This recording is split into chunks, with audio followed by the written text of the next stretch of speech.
नमस्कार. आज करूया आपण चमचमीत शिमला मिरची भाजी. त्याच्यासाठी घ्या 2 मोठे शिमला मिर्च आणि 2 मोठे कांदे. त्याचे लांब लांब काप करा. एक कढई घ्या. कढईमध्ये तेल गरम झाल्यावर त्याच्यामध्ये ॲड करा जिरं, मोहरी, कढीपत्ता, आल्या लसणाची पेस्ट. आल्या लसणाची पेस्ट गरम तेलामध्ये चांगली परतून घ्या.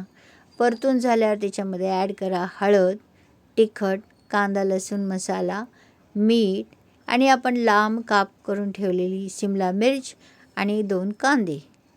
ते सर्व गरम तेलामध्ये चांगलं नीट परतून घ्या. म्हणजे सगळ्या भाजीला मसाला समप्रमाणात लागेल. चांगलं परतून झाल्यावर त्याच्यामध्ये ॲड करा 1 चमचावर धणे आणि जिऱ्याची पावडर. त्याच्यामध्ये ॲड करा 1 ग्लासभर पाणी. चांगली उकळी येऊ द्या. उकळी आल्यावर त्याच्यामध्ये ॲड करा अर्धा वाटी ते 1 वाटी भाजलेल्या दाण्याचा कूट. याच्यामध्ये दाण्याचा कूट भरपूरच टाकायचा, म्हणजे ती भाजी खूप छान लागते. 1 मोठा चमचावर तीळ घ्या आणि हे सर्व चांगलं नीट मिसळून घ्या. ही भाजी अतिशय छान लागते आणि एकच्या ऐवजी 2 पोळ्या तर नक्कीच तुम्ही खाल.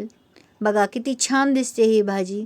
तयार झालेली आपली मस्त शिमला मिरची भाजी. गरमागरम सर्व करा. गरमागरम पोळीबरोबर. वरतून कोथिंबीर पेरा. व्हिडिओ आवडल्यास लाईक, शेअर आणि सबस्क्राईब करा.